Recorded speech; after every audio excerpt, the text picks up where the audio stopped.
I let my cheating husband's girlfriend think she was getting a rich widow until she realized I'd divorced him first.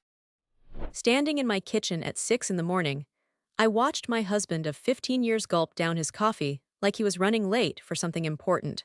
The way he kept checking his phone every 30 seconds told me everything I needed to know about where his priorities lay these days. His wedding ring caught the light as he scrolled through messages, and I wondered if he even remembered what that piece of metal was supposed to represent anymore. The discovery hadn't been dramatic like in the movies, where wives find lipstick on collars or mysterious receipts. Instead, it was a slow realization that crept up on me like fog rolling in from the ocean. He started working late more often, his explanations becoming increasingly vague and rehearsed. The way he'd place his phone face down during dinner, how he'd suddenly become interested in going to the gym after years of making excuses about his bad back. What really confirmed my suspicions was finding a credit card statement tucked behind some bills in his desk drawer.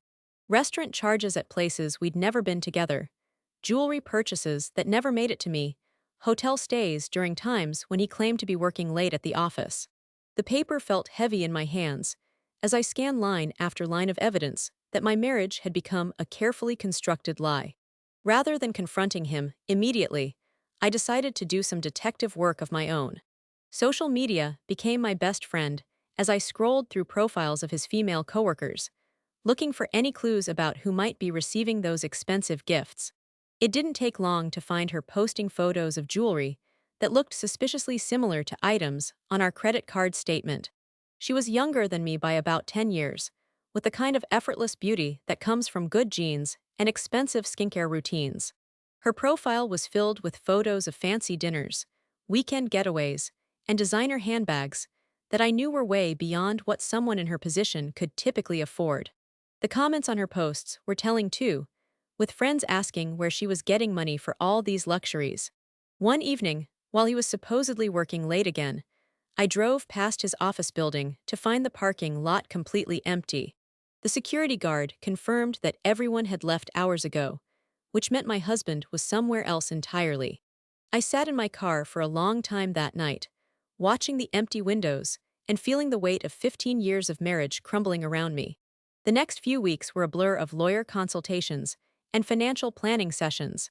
I learned about asset protection, divorce proceedings, and how to quietly separate our finances without raising suspicion.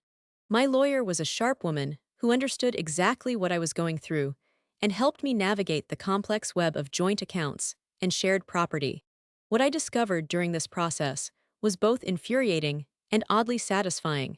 My husband had been living far beyond his means to impress his girlfriend, racking up debt on credit cards I knew nothing about. He'd been using our joint savings to fund his double life, apparently thinking I was too trusting or too stupid to notice. The most shocking revelation came when I found out he'd been telling his girlfriend that he was a widower.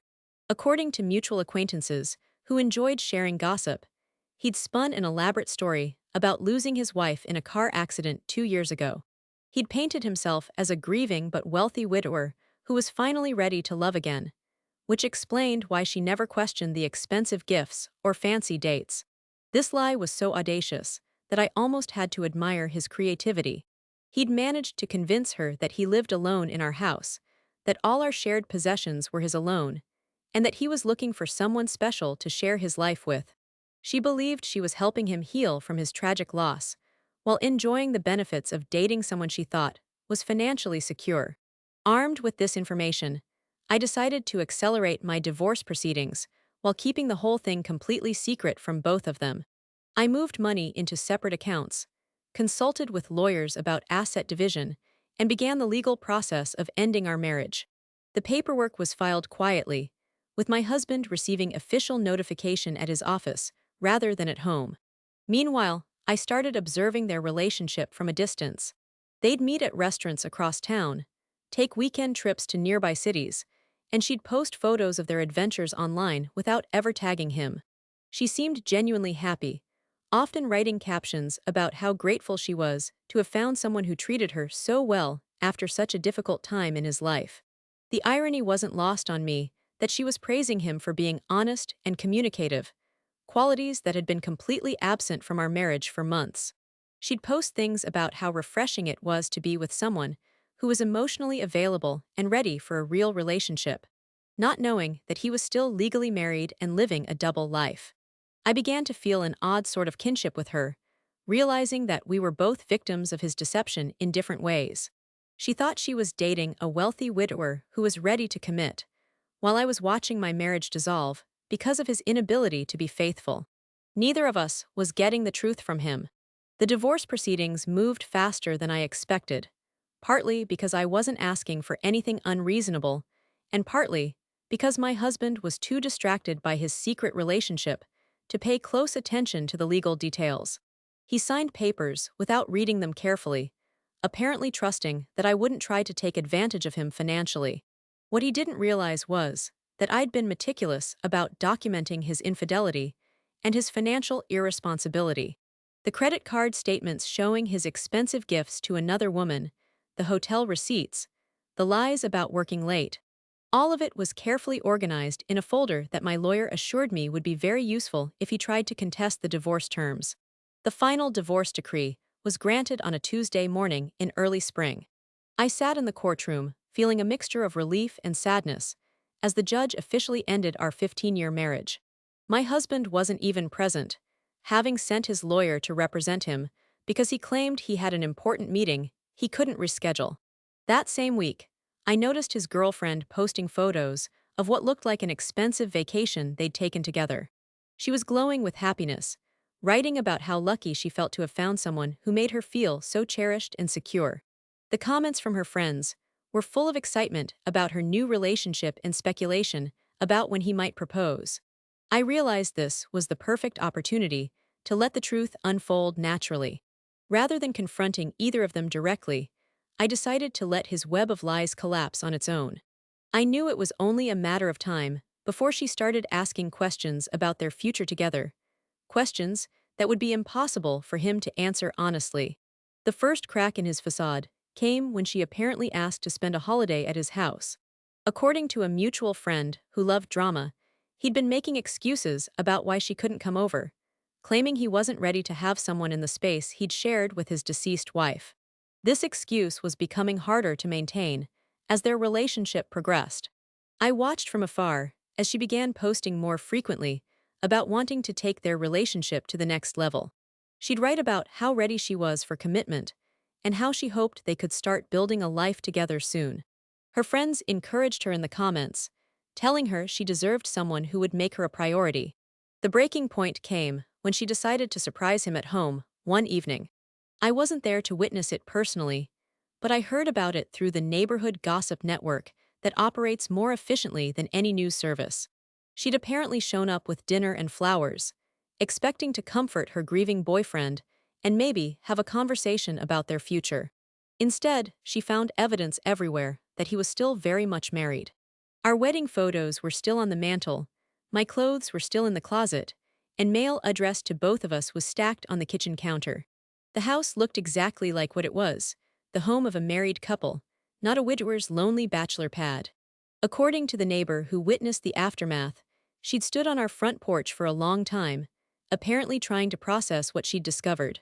The neighbor described her as looking completely stunned, like someone who just realized their entire reality was built on lies. What happened next was both satisfying and slightly heartbreaking to hear about. She'd confronted him right there in our driveway, demanding to know who I was, and why our house looked nothing like the home of a man who'd lost his wife years ago.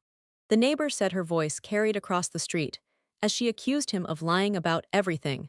His response was apparently to try to convince her that I was just a housekeeper or distant relative who helped him maintain the house.